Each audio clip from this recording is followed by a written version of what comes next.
আমি কোয়েল কানাডা থেকে cook with কোয়েলের ফ্রেন্ডসরা সবাই কেমন আছো? আশা করি সবাই খুব ভালো আছো। আজকে তোমাদের সাথে শেয়ার করব বাসন্তী পোলাওয়ের রেসিপি।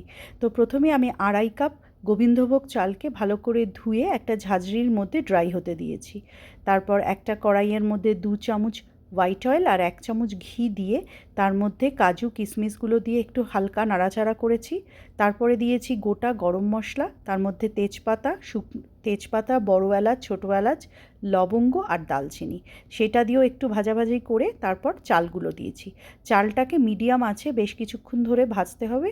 যখন চাল থেকে একটা খুব সুন্দর গন্ধ বেরোবে, তখন আমি যেহেতু 2.5 কাপ চাল নিয়েছি তার জন্য 3.5 কাপ গরম জল দিয়েছি আর 1 কাপ দুধ দিয়েছি। সেই দুধটা ঠান্ডা দুধ দিতে পারো, অথবা আগে থেকে ফোটানো সেটাকে ঠান্ডা করে রাখা সেই দুধও দিতে পারো। তো এটা দিয়ে হাই হিট করে দেবে এবং তার মধ্যে 1 চামচ নুন দেবে। কিছুটা আমি স্যাফরান স্ট্যান্ড দিয়েছি আর একটুখানি স্যাফরান কালার দিয়েছি।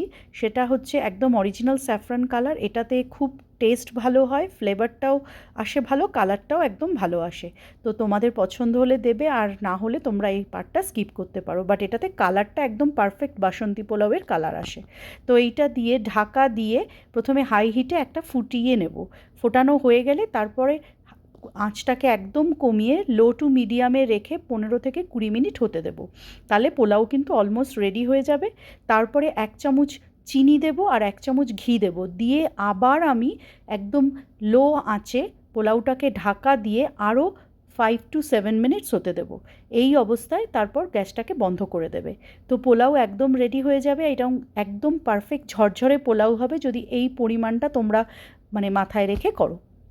তারপরে যে কোনো পছন্দের গ্রেভি দিয়ে সার্ভ করো। আমি নিরামিষ আলুর দম দিয়ে করেছিলাম। এই রেসিপিটা সবাই ট্রাই করো, শেয়ার করো, ভালো লাগলে জানিও, আর আমার সাথে থেকো। Thank you.